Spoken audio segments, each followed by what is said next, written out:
Olá, pessoal! Hoje é quinta-feira, 13 de novembro de 2025, e nossos amigos Michael Hudson e Richard D. Wolff estão de volta conosco. Sejam bem-vindos de volta. Feliz por estar aqui. E por favor, inscreva-se e clique no botão de curtir para nos ajudar a alcançar mais pessoas. Deixe-me começar com você, Michael. O que está acontecendo com Donald Trump e suas políticas na Ásia Central? Ele está dizendo que vai reconquistar o coração do país, a Ásia Central. Sério? O que está acontecendo, na sua opinião? Ele está falando sobre um investimento de 35 bilhões de dólares no Uzbequistão, e há conversas sobre o Cazaquistão, e talvez o retorno de bases americanas a esses países. Quão importante é a Ásia Central, na sua visão, Mike?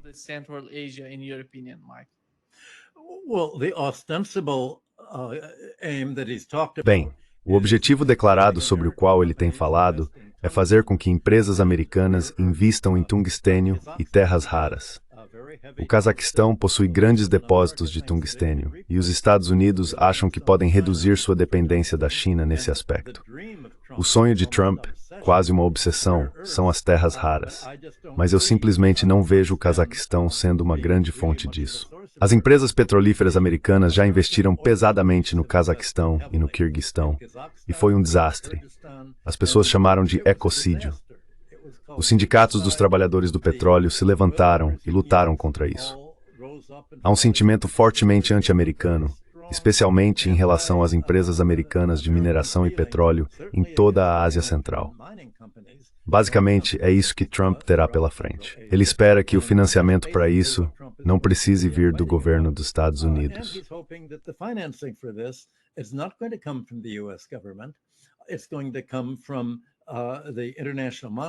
Isso vai vir do Fundo Monetário Internacional e do Banco Mundial. Foram eles que originalmente trouxeram o neoliberalismo para o Cazaquistão e a Ásia Central, e foi um desastre. O que aconteceu na Ásia Central é basicamente o que aconteceu nos Balcãs. Cleptocracias locais assumiram o controle.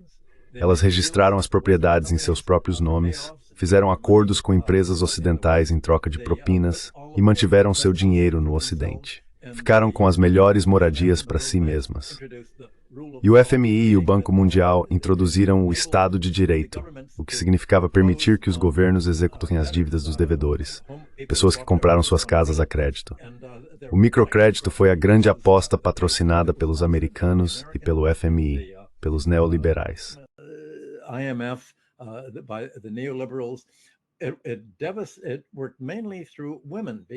Funcionava principalmente por meio das mulheres, porque era possível exercer pressão social sobre elas para que pagassem todas as dívidas. As taxas de suicídio aumentaram, e as mulheres acabaram liderando a oposição à influência ocidental em todo o Cazaquistão, Kurdistão e outros países da região. A oposição original à União Soviética agora deu lugar a uma sensação geral de que as coisas eram muito melhores naquela época. Pelo menos as pessoas tinham segurança em relação à moradia, não havia polarização e não existia uma classe de bilionários que surgiu depois nesses países. O nepotismo dos governantes em favor de suas próprias famílias é realmente como voltar ao século XIX, de certa forma. Então, o que estamos vendo agora tem mais a ver com minerais.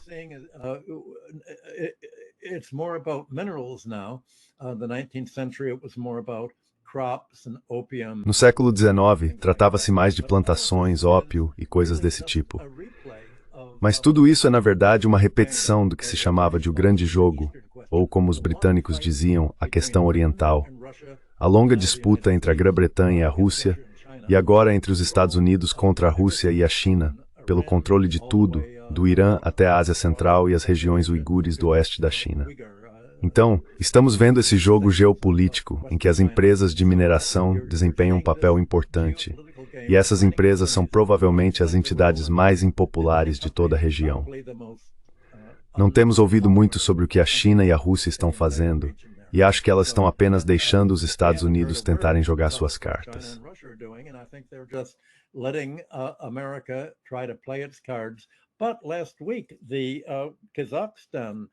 Na semana passada, o ministro das Relações Exteriores do Cazaquistão esteve em Washington tentando promover o país para fechar acordos. Parece que o governo atual está tentando fazer um acordo que o beneficie. Acho que o acordo em questão era com o secretário de Comércio, Howard Lutnick, que anteriormente havia negociado um contrato para as ferrovias do Cazaquistão. Agora há uma proposta entre o Kavkaz Capital Fund para investir em mineração, com algum tipo de acordo de divisão de lucros com o Cazaquistão. Mas talvez eles não compreendam todas as complexidades da contabilidade de Hollywood, que na prática não deixa muitos lucros a serem compartilhados depois de pagar todos os juros, custos de gestão e outras taxas que são adicionadas.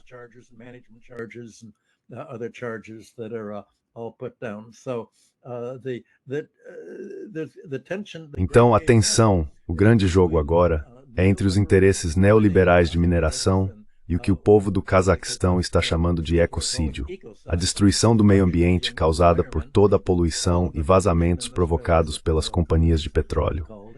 E há também a iniciativa do Cinturão e Rota da China, que opera em termos bastante diferentes e com uma filosofia distinta do neoliberalismo. Portanto, não se trata apenas de um jogo geopolítico agora. É um jogo sobre que tipo de arranjos econômicos serão feitos. Serão arranjos mais ou menos do tipo socialista dos BRICS, ou serão os arranjos neoliberais que os Estados Unidos estão tentando impor neste momento?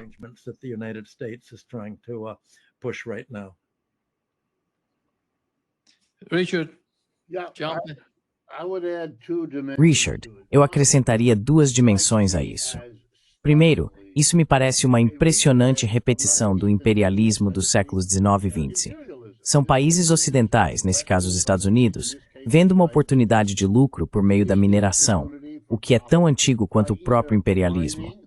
Você sabe, isso remonta ao ouro, à prata e a todas as outras coisas que atraíram os europeus a viajar pelo mundo inteiro, procurando lugares onde pudessem obtê-las a baixo custo, ou roubá-las, ou fazer o que fosse necessário, porque eram recursos muito líquidos, fáceis de usar da forma que quisessem. Claro, acrescente tungstênio, acrescente terras raras.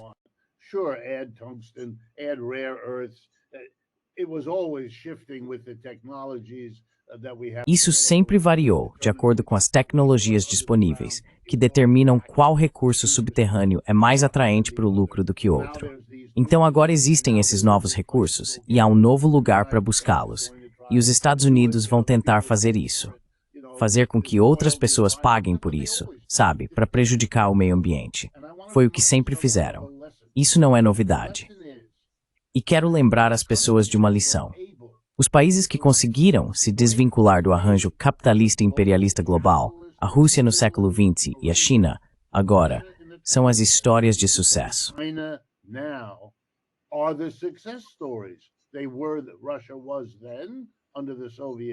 Eles eram, naquela época, a Rússia estava sob a União Soviética. Quero lembrar as pessoas, já que está tão na moda não saber disso, que o crescimento econômico soviético, desde a Revolução de 1917 até a dissolução em 1989, foi a história de sucesso do século XX. O país europeu mais atrasado teve que passar, por perder a Primeira Guerra Mundial, depois uma guerra civil, uma revolução, a coletivização da agricultura e, em seguida, a Segunda Guerra Mundial. E ainda assim chegou ao fim do século tendo crescido mais rápido do que qualquer outro, apesar de todos esses reveses. Uma história extraordinária. E a China, todos nós sabemos, é o outro exemplo.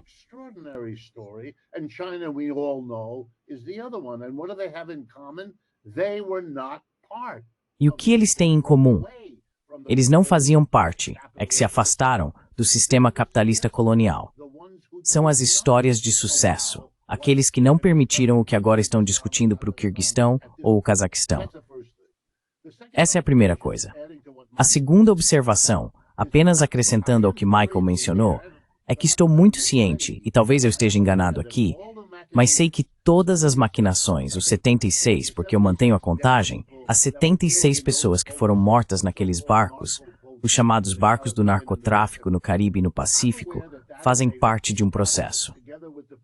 Junto com o posicionamento do porta-aviões Gerald Ford, que agora está na costa da Venezuela, percebo que há um movimento para realizar uma pequena mudança de regime na Venezuela, a fim de reafirmar a doutrina Monroe e se apoderar de um dos grandes depósitos de petróleo deste planeta.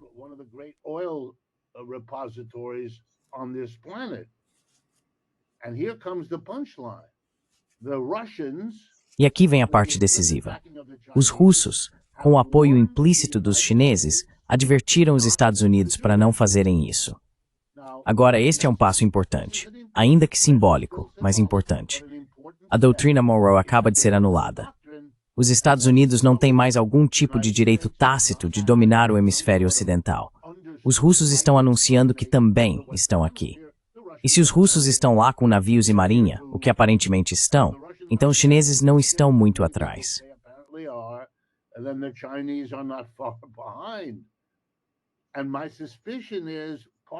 E minha suspeita é que parte do atrativo de realizar essas reuniões na Casa Branca é permitir que o Sr. Trump diga: certo, se eu tiver que levá-los a sério no hemisfério ocidental, então vocês terão que me levar ainda mais a sério do que pensavam. Vejam, estou fazendo coisas bem aqui na sua vizinhança com os governos da Ásia Central. Então, há de fato essa movimentação geopolítica em curso. Faz parte dos ajustes fluidos do mundo, diante do fato de que o Ocidente não é mais o principal ator econômico. E todos, inclusive o Ocidente, estão se remanejando, tentando descobrir como se manter à tona nessa situação global que muda rapidamente.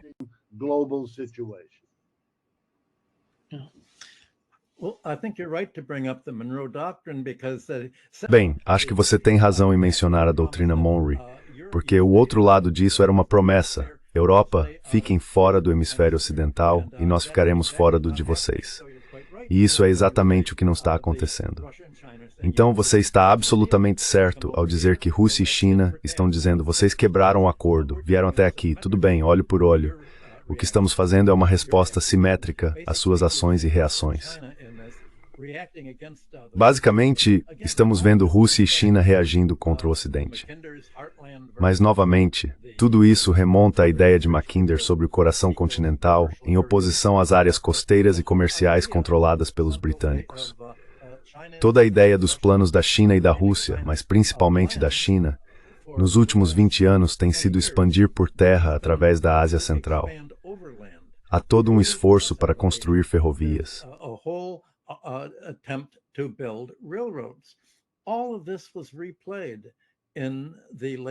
Tudo isso se repetiu no final do século XIX, começando pela Pérsia. Era o Império Persa que controlava a maior parte dessa região. No final do século XVIII, a Rússia havia reconquistado o que fora o norte do Império Persa. Azerbaijão, Geórgia e parte do Daguestão estavam ali. Uma dinastia tribal local, a tribo Qajar, assumiu o trono do Shah do Irã em 1789 e governou até 1925, essencialmente reconquistando essa área. A Rússia então a conquistou novamente e usou essa conquista do que fora o norte da Pérsia para estender a ferrovia por todo o Cazaquistão e a Ásia Central, mais a oeste, mais a leste. A Grã-Bretanha se opôs a tudo isso e travou a Guerra da Crimeia contra a Rússia, dizendo: a Rússia é nosso inimigo existencial. Você pode olhar para os Estados Unidos e a China hoje. Era assim entre a Rússia e a Grã-Bretanha na época da Guerra da Crimeia.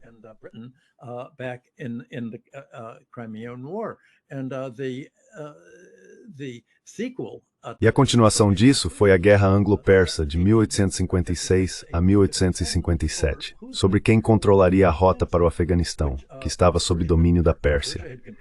O conflito ocorreu em torno da cidade de Herat, no oeste do Afeganistão.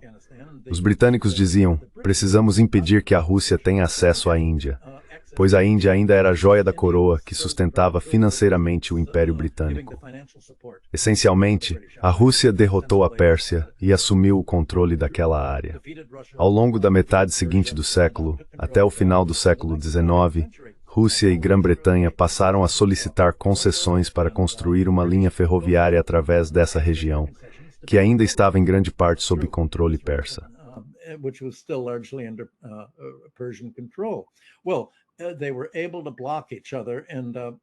Bem, eles conseguiram se bloquear mutuamente, e a Pérsia não conseguiu construir uma ferrovia até que, finalmente, em meados da década de 1930, o Estado o fez. Havia medo de conceder concessões a estrangeiros, E o trauma dos investimentos britânicos, desde a Pérsia até o extremo leste, foi tão destrutivo que surgiu um sentimento geral pró-Rússia. Após a Revolução Russa, os russos contavam com o apoio da população nessas regiões. E havia uma guerra contínua sobre quem controlaria tudo, desde a Pérsia, que só mais tarde se tornaria o Irã, até a Ásia Central. Basicamente, os britânicos intervieram militarmente e resolveram a situação derrubando a dinastia tribal Qajar e instalando o Shah, os dois Shahs da dinastia Pahlavi, o pai e o filho, que governaram um estado policial.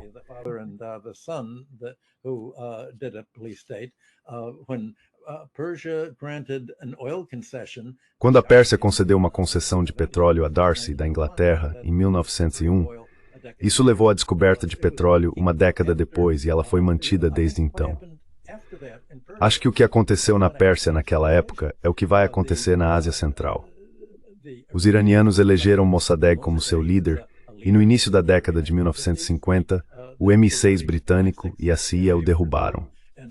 O Shah então instaurou um regime policial tão terrível, tão opressivo, que o único lugar onde as pessoas podiam se reunir para resistir era nas mesquitas.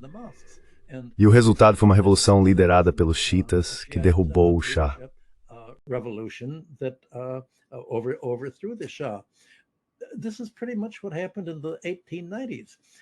Isso é basicamente o que aconteceu na década de 1890, quando a oposição à tomada britânica do comércio de tabaco e ópio da Pérsia veio principalmente dos líderes religiosos, que impuseram uma fátua contra o fumo.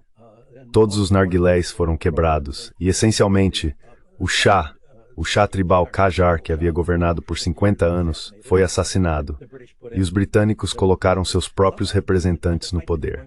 Então, esse é o tipo de luta que você vai ver com o que agora é chamado de Revolução Colorida no Sudeste Asiático. Se os planos dos Estados Unidos para mineração, controle e apoio à cleptocracia neoliberal tiverem sucesso nessa região, haverá o mesmo tipo de revolução que já ocorreu em outros países. E essa será a dinâmica que moldará a próxima década.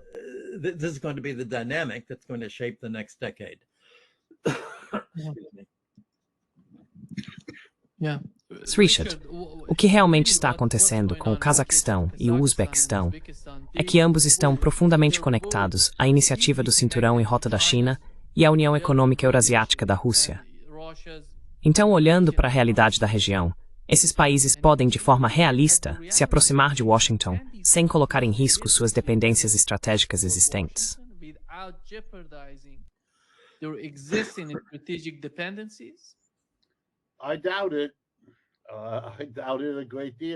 Duvido disso. Duvido muito. E vou te dar duas razões para isso. Primeiro, há uma parte da história que posso acrescentar a tudo que o Michael acabou de dizer, que é o fato de que, na Pérsia, como forma de resistência ao que estava sendo feito pelos britânicos e pelas partes da sociedade persa aliadas aos britânicos, desenvolveu-se um dos maiores e mais bem organizados partidos comunistas do mundo, o Partido Tudeh. Esse tipo de comportamento do Ocidente não provocou apenas oposição religiosa. Provocou sim, e por um tempo essa oposição se tornou bastante dominante até os dias de hoje.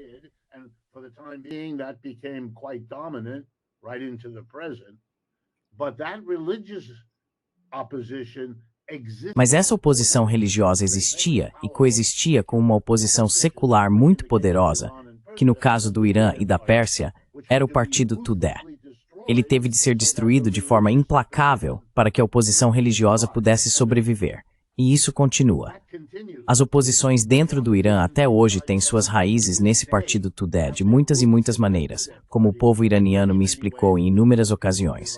Portanto, eu seria cauteloso, porque acho que esse tipo de comportamento que estamos vendo, essa espécie de renovação do imperialismo clássico, por assim dizer, pode fortalecer a oposição religiosa de certas formas, mas também dará uma nova sobrevida a uma resistência não religiosa, secular, socialista ou comunista, que tem raízes profundas ali.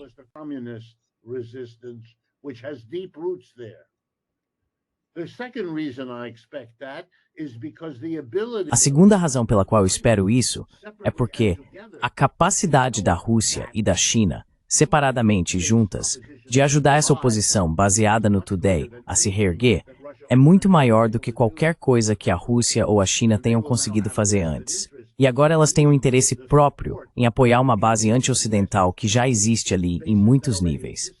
Então sim, você pode reacender aquela velha disputa da forma como o Michael descreveu, mas as condições e a força dos atores envolvidos não são as mesmas da primeira vez. Por isso acho que agora, na segunda vez, o resultado é bem diferente, sabe?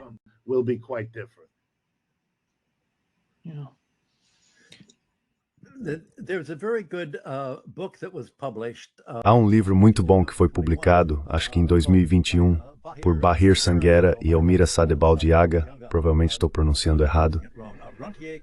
Rentier Capitalism and its Discontents, Power, Morality and Resistance in Central Asia. Eu escrevi a introdução desse livro e vou colocá-la no meu site hoje, porque ele descreve exatamente o trauma que ocorreu quando as companhias petrolíferas dos Estados Unidos entraram nessa região, em conjunto com as regras neoliberais, que tornaram a região mais receptiva à iniciativa do Cinturão e Rota da China. A Chevron colocou os olhos nessas vastas reservas de petróleo, especialmente no campo petrolífero de Tengiz, no Cazaquistão. E o que o Cazaquistão queria simplesmente era a expertise ocidental, queria desenvolver por conta própria. Mas o que a Chevron queria era controle.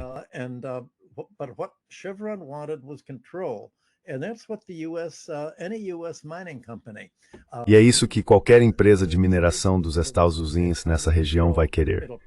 O mesmo tipo de controle. Ela vai prometer controle ao governo, mas a forma como o FMI e o Banco Mundial impuseram regras de livre mercado significa que o Estado realmente não pode fazer nada para punir essas empresas por toda a poluição que suas atividades de mineração vão causar, especialmente com as terras raras. E Trump disse, bem, podemos suprir metade das necessidades de terras raras dos Estados Unidos apenas com o Cazaquistão. Bem, isso é realmente insano se você considerar quanto tempo vai levar para construir todas essas instalações de mineração. Quem vai fazer o refino, se será feito no Cazaquistão ou enviado para a China, como acontece na maior parte das vezes, e quem vai cuidar da produção.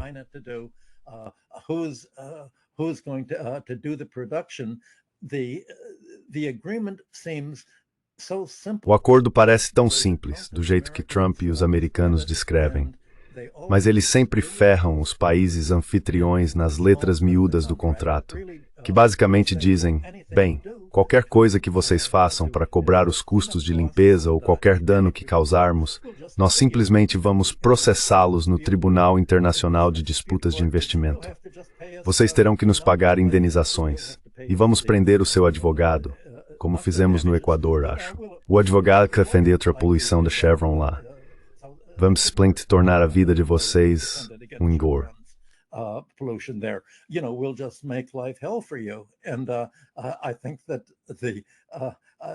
Eu não ficaria surpreso se a Rússia e a China apresentassem uma série de cenários sobre o que poderia acontecer a esses países caso permitissem que as novas empresas de mineração fizessem com eles o mesmo que a Chevron fez. A Chevron prometeu no acordo uma divisão de produção de 80-20, mas acabou que o Cazaquistão ficou com apenas 2% da receita do projeto. Foi um desastre. 2% por todo aquele petróleo. Foi um dos contratos de petróleo mais desfavoráveis negociados em décadas. E o Cazaquistão ainda vive com as consequências disso. Portanto, o país não teve uma boa experiência com o investimento ocidental.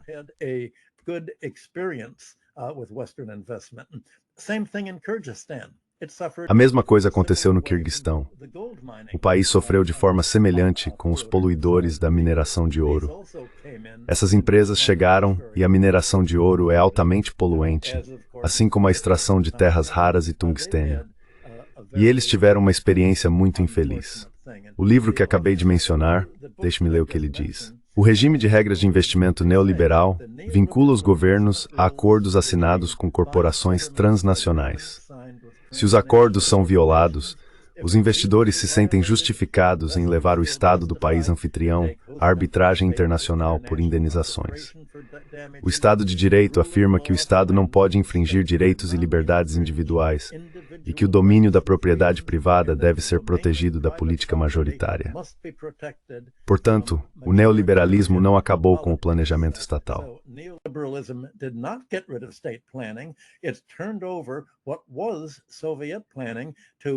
Isso transferiu o que era o planejamento soviético para as grandes corporações e empresas transnacionais desses países.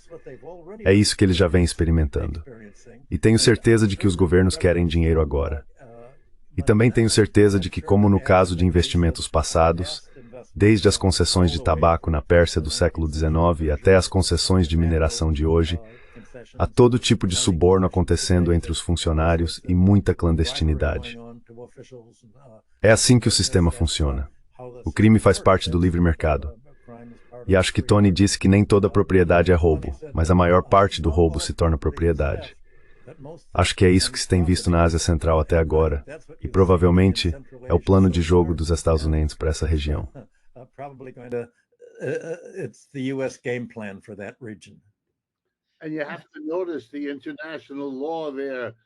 E você precisa perceber a questão do direito internacional aí.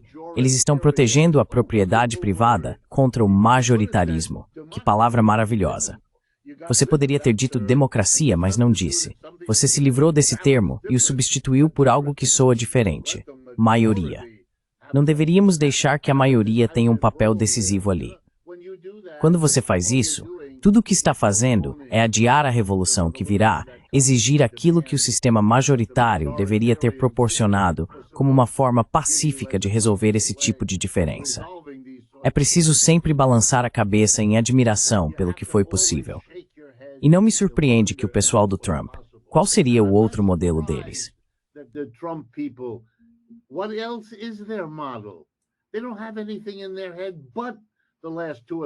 Eles não têm nada na cabeça, além dos últimos 200 ou 300 anos de imperialismo capitalista. O que mais poderia lhes ocorrer? Esses não são críticos. Eles não estão imersos em um modo de pensar alternativo, revolucionário, rebelde ou socialista, seja qual for a palavra que você queira usar. Não, eles lidam com o que existe, o sistema capitalista e como vão mantê-lo funcionando. E se precisam de tungstênio, se precisam de terras raras, então olham ao redor do mundo, investem e tomam o controle onde quer que seja. Isso me faz lembrar de como o Império Britânico funcionava. Você sabe, uma vez que os Estados Unidos se tornaram independentes, puderam se desenvolver e descobrir que dentro de seu próprio território havia algo que o capitalismo mundial desejava.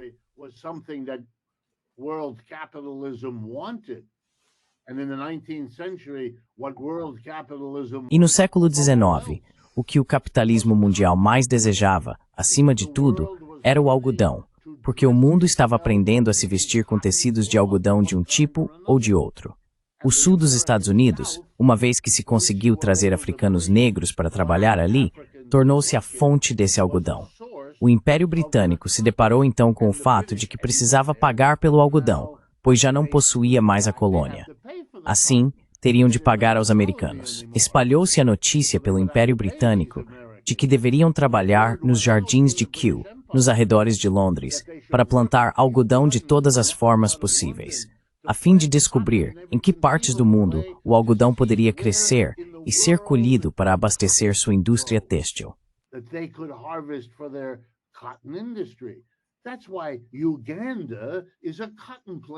É por isso que Uganda é uma plantação de algodão. Por isso o Egito é uma fonte de algodão. Eles tentaram em todos os lugares. Onde não funcionou, esqueceram. Onde funcionou, chegaram com seu regime colonial para garantir que conseguissem o que queriam. E conseguiram um século de muito dinheiro com seus têxteis de algodão, dando nada aos pequenos agricultores africanos de Uganda e nada à maioria das pessoas no Egito, e assim por diante. Mas esse velho vord em novas as, e o step em vors exploradas. Mas a estrutura é também a mesma.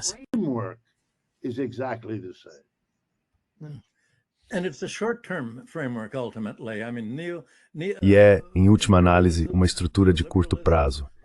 Quero dizer, o imperialismo, o neoliberalismo é basicamente extrativo. Ele busca ganhos imediatos, age de forma oportunista e, em certo momento, é forçado a recuar, porque inevitavelmente há uma revolução para expulsá-los. A China e a Rússia nessa região estão jogando o jogo de longo prazo, e o jogo de longo prazo sempre dá resultado no fim. A questão é, quanto tempo levará para a Ásia Central se tornar parte desse jogo de longo prazo e o que a China e a Rússia podem fazer agora para conter qualquer tentativa de mudança de regime contra países que resistem à expansão dos interesses mineradores dos Estados Unidos. Você tem aqui o equivalente ao seu exemplo do algodão. You have the equivalent of your cotton example. The U.S. simply sees Os Estados Unidos simplesmente veem a Ásia Central como uma fonte de minerais para substituir a China. A China é capaz de dizer, bem, queremos ir além de ser uma monocultura. Ser uma monocultura é o que os empobreceu. Ser uma monocultura de minerais, seja de petróleo, tungstênio ou terras raras, vai criar uma pequena camada de uma oligarquia cliente, uma cultura cliente, uma cleptocracia, como vocês tiveram em todos os estados soviéticos. Ou vocês vão ter uma revolução social.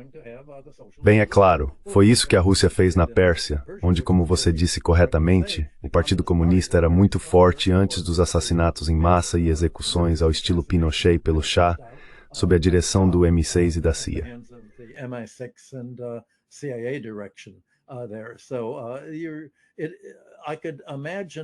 Então eu poderia imaginar que poderia haver uma guerra suja e uma política suja, tudo isso surgindo daí.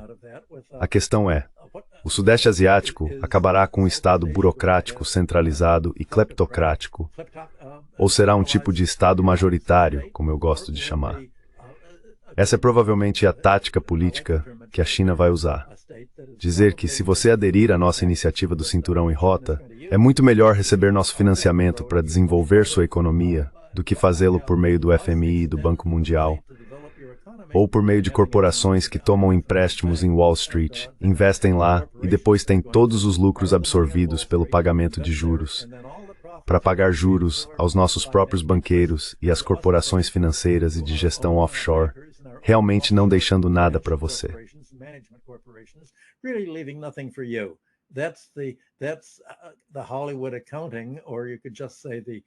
Contabilidade de Hollywood, ou se preferir, a contabilidade neoliberal, é usada para impedir que os países anfitriões obtenham os benefícios de seus recursos naturais.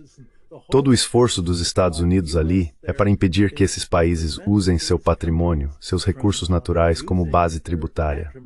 Ora, é exatamente isso que Adam Smith e todo o grupo de economistas clássicos, John Stuart Mill, Marx e os socialistas, defendiam na Europa. Acabar com a classe rentista, acabar com os proprietários de terras.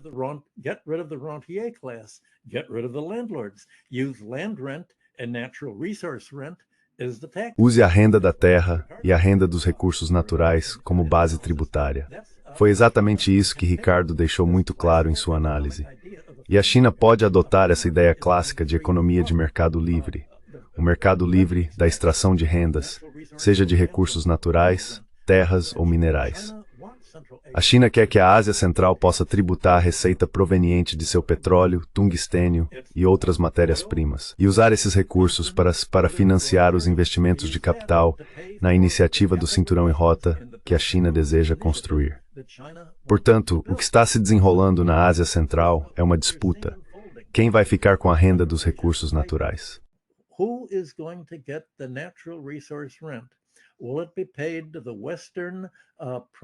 Será que o pagamento será feito às empresas privadas ocidentais de petróleo e mineração, deixando os governos da Ásia Central sem esses recursos naturais como uma base tributária significativa? Nesse caso, eles terão que taxar a população em geral, impedindo seu avanço industrial. Ou dirão, não, o Estado é dono de tudo isso. Faremos o que originalmente queríamos fazer com o petróleo. O que nos foi prometido quando conversamos pela primeira vez com os interesses americanos, de que eles nos dariam a expertise para desenvolver nosso petróleo. Assim, obteremos os lucros e os usaremos para desenvolver nosso país. Isso não aconteceu da primeira vez. É preciso haver um aprendizado aqui.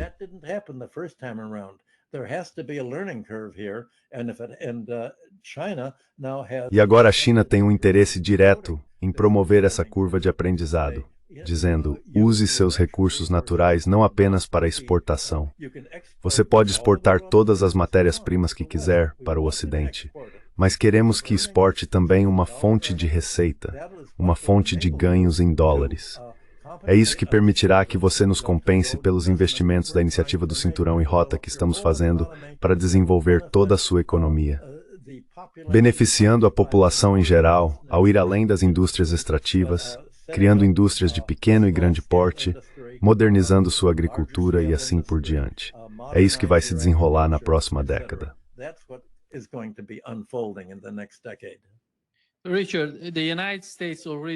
Richard, os Estados Unidos já estão sobrecarregados na Europa e no Indo-Pacífico.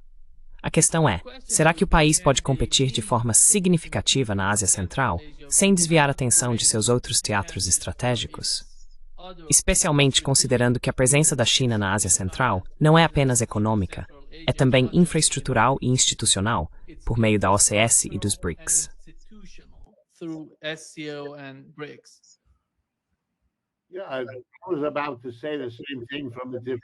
Eu estava prestes a dizer a mesma coisa, mas de um ângulo diferente.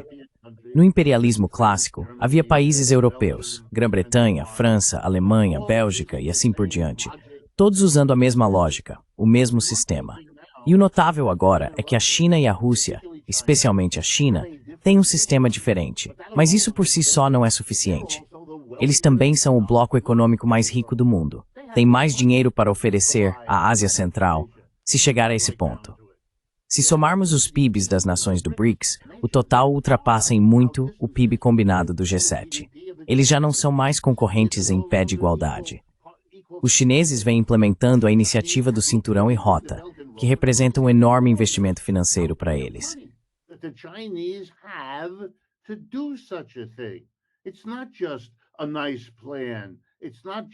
Não é apenas um bom plano.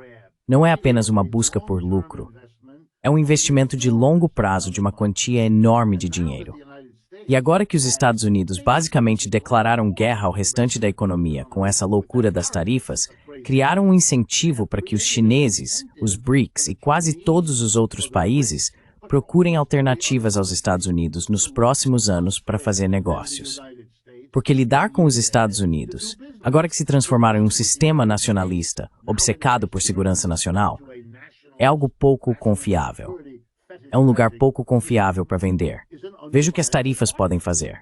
É um lugar pouco confiável para comprar, porque tudo agora é transformado em arma dentro desse sistema americano.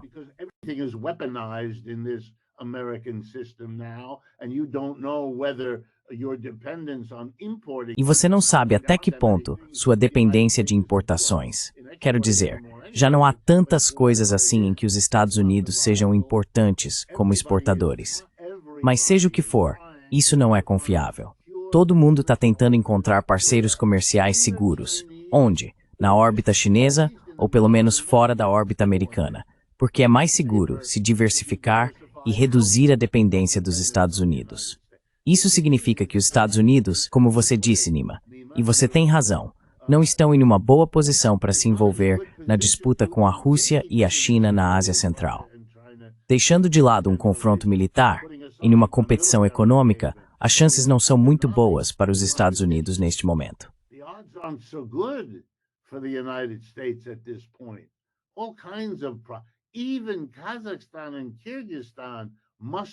Até mesmo o Cazaquistão e o Quirguistão devem se perguntar se o que estão fazendo é receber muito dinheiro para realizar muita mineração, para vender muitas exportações aos Estados Unidos. Eles estão se tornando cada vez mais dependentes, enquanto o mundo inteiro lhes diz, sigam na outra direção. Sejam menos dependentes deles. Eis a piada que você pode imaginar. Os americanos vão embora, pegam empréstimos do FMI, desenvolvem todos esses instrumentos, fazem uma revolução e depois vendem o tungstênio e as terras raras para a China. Pense nisso, porque agora é preciso pensar dessa forma. E essa é uma maneira razoável de entender a lógica dos acontecimentos. É isso que mudou no mundo.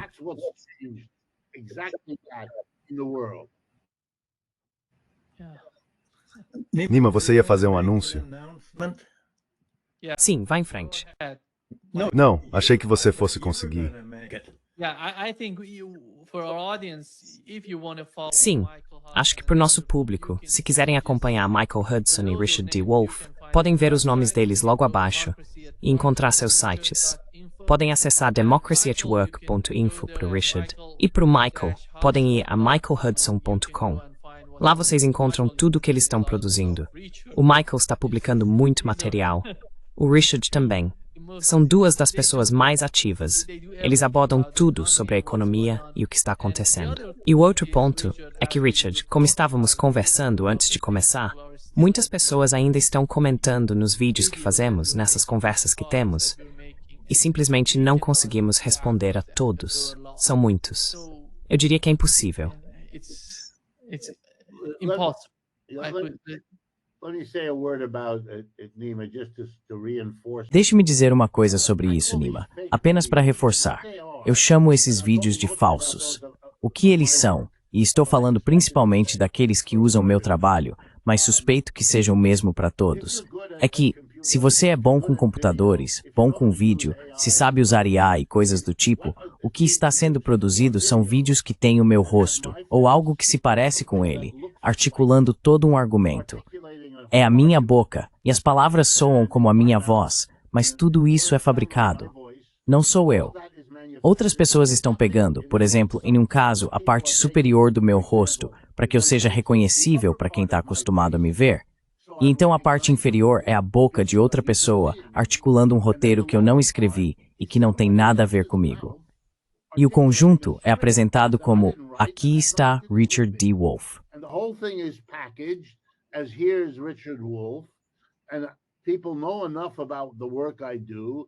E as pessoas sabem o suficiente sobre o trabalho que eu faço para que, imagino, alguns por aí possam cobrar dinheiro de quem quer ver aquele vídeo. E então eles ficam com dinheiro. Eles simplesmente me usaram como matéria-prima.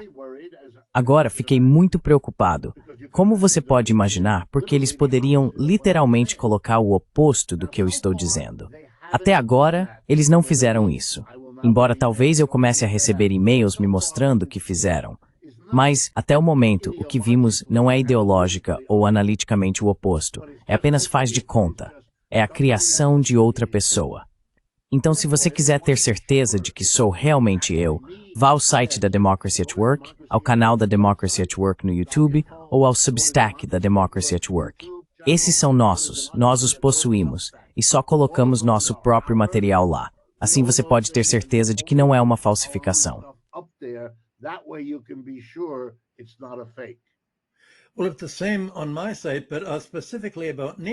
Bem, é a mesma coisa do meu lado, mas especificamente sobre os programas do Nima. As pessoas têm me enviado cópias dos programas do Nima com o Richard e comigo. E no final há outro apresentador, um quarto apresentador, simplesmente sentado lá no site deles, apresentando todo o programa que acabamos de fazer. Eles podem ou não pegar a transcrição que faço desses programas e publicar no meu site. Então parece que o seu programa, Dialogworks, aparece em um site que não é o Dialogworks, um site completamente diferente. Com o Richard e comigo, mas com outra pessoa apresentando. E eles ainda tiveram a ousadia de me escrever dizendo: recebemos muitas reações dos espectadores aos vídeos que mostramos de você, do Richard e do Nima. Você gostaria de ser convidado no nosso site? Como se isso, de alguma forma, os legitimasse.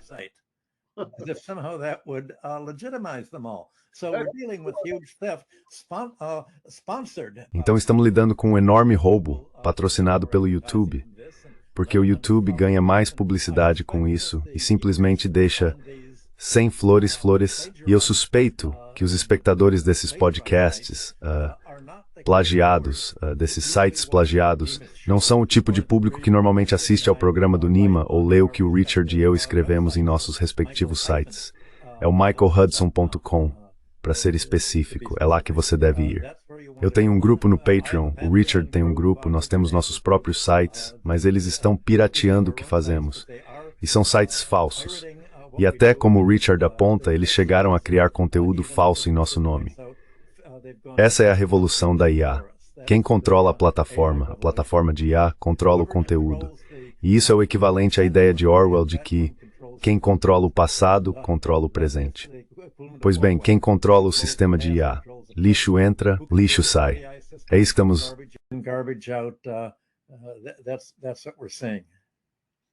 Yeah. The problem is that they're getting more views Sim, than- o problema é que eles estão tendo mais visualizações do que o vídeo original. É inacreditável. Antes de encerrar, Richard, quero mostrar um trecho de Donald Trump falando sobre tarifas. Veja o que ele disse. Wrapping up this session, Richard, here is what Donald Trump said. Eu arrecadei centenas de bilhões em tarifas. Coloquei tarifas sobre a China muito cedo. Depois, quando fomos atingidos pela Covid, combatemos isso. Fizemos um trabalho muito bom, mas aquilo foi a Covid, veio de um certo lugar na China. Outro grande presente da China, outro presente que recebemos. Mas veja, eu me dou muito bem com o presidente Xi. Eu me dou muito bem com a China. A única maneira de se dar bem com a China é lidar a partir de uma posição de força. Temos uma força tremenda por causa das tarifas. Temos uma força tremenda por causa do que eu fiz. Reconstruir nossas forças armadas, e eles têm muitos mísseis, mas nós também temos muitos mísseis, e eles não querem se meter conosco.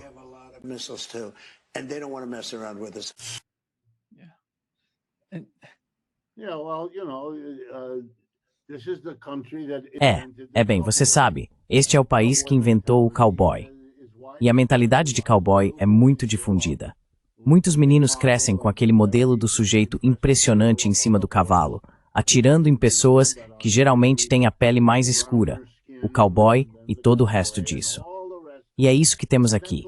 Você poderia ter nos mostrado um trecho em que ele explica, com um brilho de satisfação nos olhos, como está matando aqueles traficantes de drogas que ele atira nos barcos e que, quando terminar com eles, estarão mortos. E ele diz a palavra mortos com toda a intensidade que consegue reunir. Sabe, matando traficantes de drogas. Nós prendemos pessoas envolvidas no tráfico de drogas nos Estados Unidos todos os dias. Temos um comércio de drogas enorme neste país. E prendemos pessoas em um lugar ou outro todos os dias. Nunca as matamos.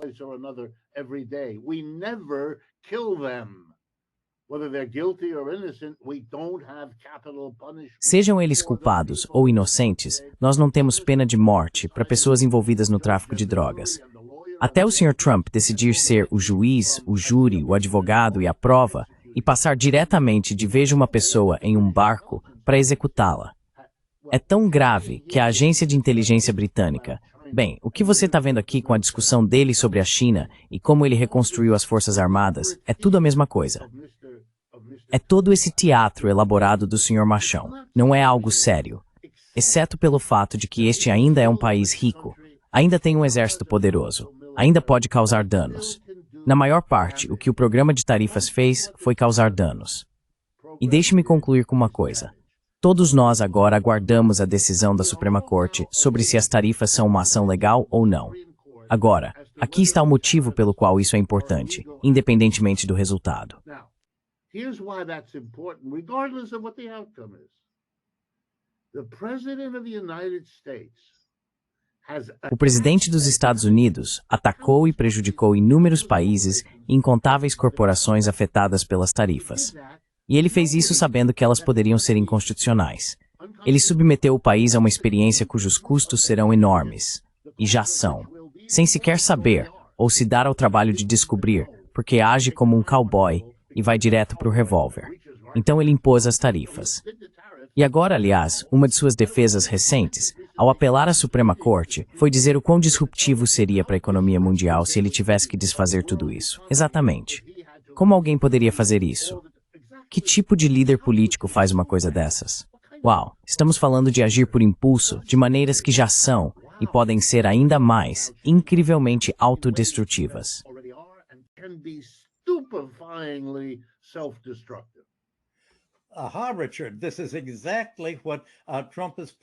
Richard, é exatamente isso que Trump está planejando.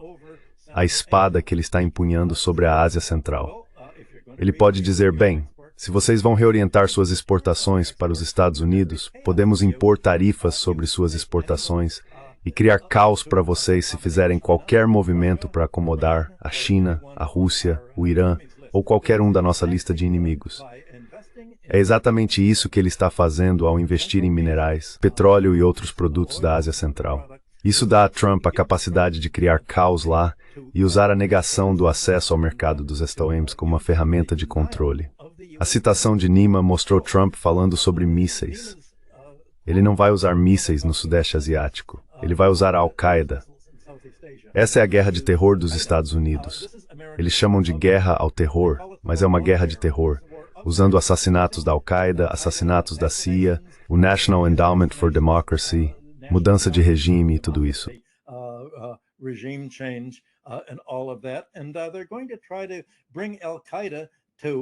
E eles vão tentar trazer a Al-Qaeda para qualquer país da Ásia Central que haja de uma forma que os Estados Unidos não gostem. E você verá na Ásia Central exatamente o que a Al-Qaeda fez na China, no Iraque e na Síria. O fato de que, 2 dias atrás, o líder da Al-Qaeda, Julani, apareceu na Casa Branca, apertando a mão de Trump e jogando basquete com generais do CENTCOM do Zestazum. Bem, você sabe, já não há mais uma recompensa de $10 milhões pela sua cabeça. Continue matando cristãos, tá tudo bem. É verdade que acusamos outros países de matarem cristãos e nos opomos a eles. Mas você pode matar cristãos porque é o nosso matador de cristãos, não o matador de cristãos deles. Você está vendo a hipocrisia de toda essa farsa, essa máscara de tigre de papel dos Estados Unidos, cair e ser arrancada nos últimos dias para que todos vejam.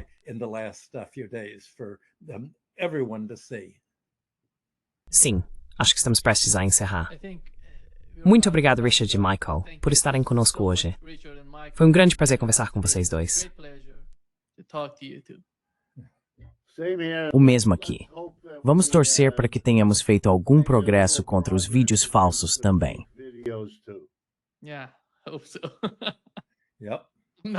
Sim, espero que sim. Não tenho certeza, mas espero que sim. Até logo.